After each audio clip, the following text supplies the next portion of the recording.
পাঁচবারের বিশ্ব চ্যাম্পিয়ন ব্রাজিলের high voltage মিডফিল্ডকে এক 18 বছরের ছোকরা একাই নাচিয়ে ছেড়েছে, এমন গল্প কি বিশ্বাস হয়? হ্যাঁ, 2026 বিশ্বকাপের মঞ্চে মরক্কোর এক নতুন বিষাক্ত অস্ত্রের সামনে থমকে গেছে পুরো ফুটবল দুনিয়া। কাসেমিরো আর ব্রুনো গিমারায়েজদের বুড়ো আমল দেখিয়ে বিশ্বমঞ্চের প্রথম ম্যাচেই যে ছেলেটি পুরো ফুটবল বিশ্বকে কাঁপিয়ে দিল, সে আর কেউ নয়, মরক্কোর নতুন প্রিন্স আইয়ুব বোয়াদি। সবচেয়ে অবাক করা তথ্যটি হল, ব্রাজিলের মতো দলের বিপক্ষে পুরো ম্যাচে এই তরুণের পাসিং অ্যাকিউরেসি ছিল 191%। আর এই এক ম্যাচ দেখেই ফুটবল পণ্ডিতরা নিশ্চিত করে দিয়েছেন 2026 বিশ্বকাপের সেরা উদীয়মান তরুণ খেলোয়াড়ের অ্যাওয়ার্ড এবার তার হাতেই উঠছে। কে এই ফুটবলীয় এলিয়েন, আর কিভাবে এসে এক রাতেই ব্রাজিলের হেক্সা মিশনকে ওলটপালট করে দিল? জানতে হলে চোখ রাখুন ভিডিওর একদম শেষ মুহূর্ত পর্যন্ত।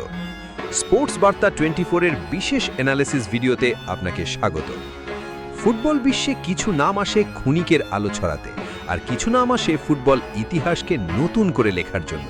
2026 বিশ্বকাপের হাই প্রেশার মঞ্চে মরক্কোর ডাগআউট থেকে যখন 18 বছরের এই তরুণকে মাঠে নামানো হয়, তখন অনেকেই ভেবেছিলেন এটি হয়তো কোচের এক চরম আত্মঘাতী সিদ্ধান্ত।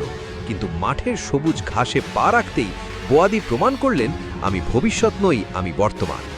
চলুন মরক্কোর এই নতুন মিডফিল্ড জেনারেলের ট্যাকটিক্যাল জাদুকরি একটু ব্যবচ্ছেদ করা যাক। 80,000 দর্শক গিজগিজ করা স্টেডিয়ামে সামনে যখন ব্রাজিলের মতো জায়ান্ট দল, তখন যে কোনো অভিজ্ঞ ফুটবলারও পা কাঁপাটা স্বাভাবিক। কিন্তু বোয়াদির আত্মবিশ্বাস ছিল এক কথায় অবিশ্বাস্য। স্পোর্টস সাইকোলজির ভাষায় চাপের মুখে তার এই বরফ শীতল শান্ত মানসিকতা প্রতিপক্ষের ডিফেন্সিভ মোমেন্টামকে শুরুতেই ধুলোয় মিশিয়ে দেয়।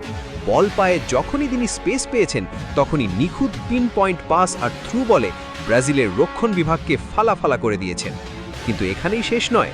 টেলিভিশনের পর্দায় হয়তো সবটা বোঝা যায় না, তবে ইন-ডেপথ ডেটা অ্যানালিটিক্স এবং এক্সক্লুসিভ গেম থিওরি বলছে, ব্রাজিলের মতো হাই প্রেসিং দলের বিপক্ষে মিডফিল্ডে দাঁড়িয়ে 91% পাসিং অ্যাকিউরেসি ধরে রাখা কোনো সাধারণ মানুষের কাজ নয়, এটি pure genius football.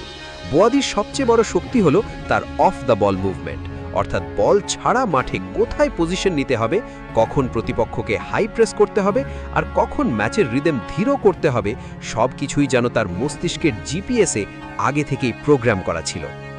As the English proverb Sage, form is temporary, class is permanent. যদিও বোয়াদির ক্যারিয়ার কেবল শুরু, কিন্তু প্রথম ম্যাচেই তিনি যে বিশ্বমানের ক্লাস দেখিয়েছেন, তার সেলফ কোনো ফ্লুক বা ভাগ্যের খেলা ছিল না।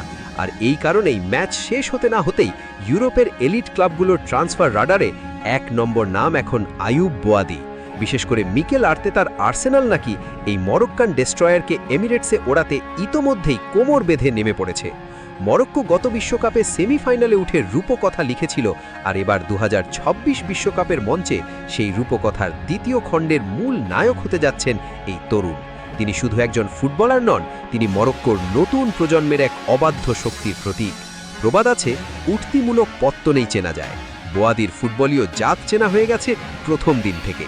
ব্রাজিলের বিপক্ষে ম্যাচটা হয়তো ড্রয়ে শেষ হয়েছে, কিন্তু মনস্তাত্ত্বিক আর ট্যাকটিক্যাল বিচারে এই ম্যাচের আসল বিজয়ী একজনই, 18 বছর বয়সী এই মিডফিল্ড জাদুকর, যার এই বিশ্বকাপের সেরা উদীয়মান তারকা হওয়াটা এখন সির্ফ সময়ের ব্যাপার।